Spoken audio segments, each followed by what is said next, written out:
நீண்ட நாட்களாக ரிலீஸ் ஆகாத இந்த திரைப்படங்கள் எப்போது ரிலீஸ் ஆகும்? 12 ஆண்டுகளுக்கு பிறகு மத கஜ ராஜா திரைப்படம் பொங்கலுக்கு வெளியாகும் நிலையில் நீண்ட வருடங்களாக ரிலீஸ் ஆகாமல் பல திரைப்படங்கள் முடங்கி கிடக்கின்றன.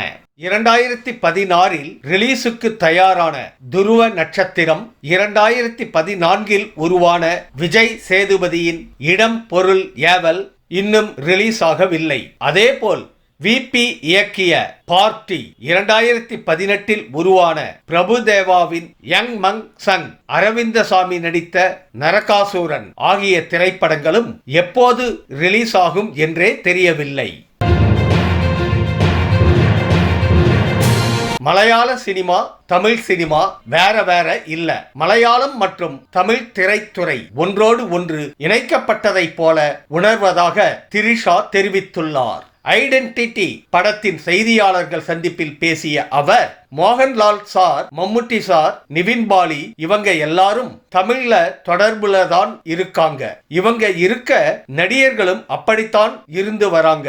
இங்க இருக்க நடிகர்களும் அப்படித்தான் இருந்து வராங்க. இங்க இருக்க ரசிகர்கள் மலையாள படம் அதிகமா பார்க்கிறாங்க. இது ரொம்ப நல்ல விஷயம் என்று திரிஷா கூறியுள்ளார்.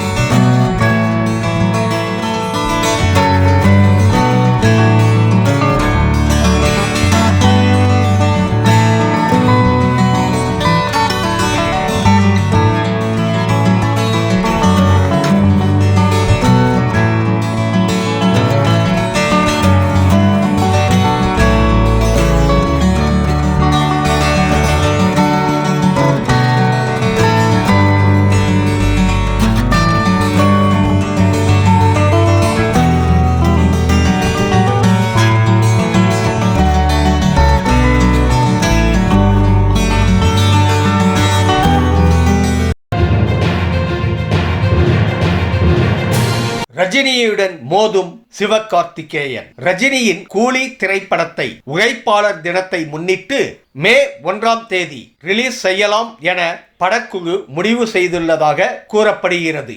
இதே நாளில் முருகதாஸ் இயக்கத்தில் சிவகார்த்திகேயன் நடித்து வரும் அவரது SK23வது படத்தை வெளியிட முடிவு செய்துள்ளதாக சினிமா வட்டாரங்கள் தெரிவிக்கின்றன.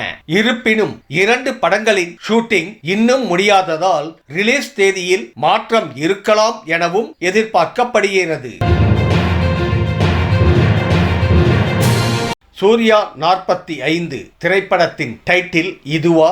RJ பாலாஜி இயக்கத்தில் சூர்யா நடித்து வரும் அவரது 45வது படத்திற்கு பேட்டைக்காரன் என டைட்டில் வைக்க முடிவு செய்யப்பட்டுள்ளதாக தகவல் வெளியாகி உள்ளது. பொங்கலுக்கு டைட்டிலுடன் ஃபர்ஸ்ட் லுக்கும் வெளியாக உள்ளதாக கூறப்படுகிறது.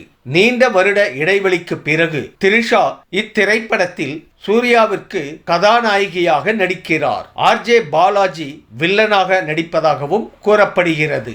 இந்த வீடியோ உங்களுக்கு பிடிச்சிருந்தா கமெண்ட் பண்ணுங்க, ஷேர் பண்ணுங்க, லைக் பண்ணுங்க, மறக்காம சப்ஸ்கிரைப் பண்ணுங்க. நன்றி.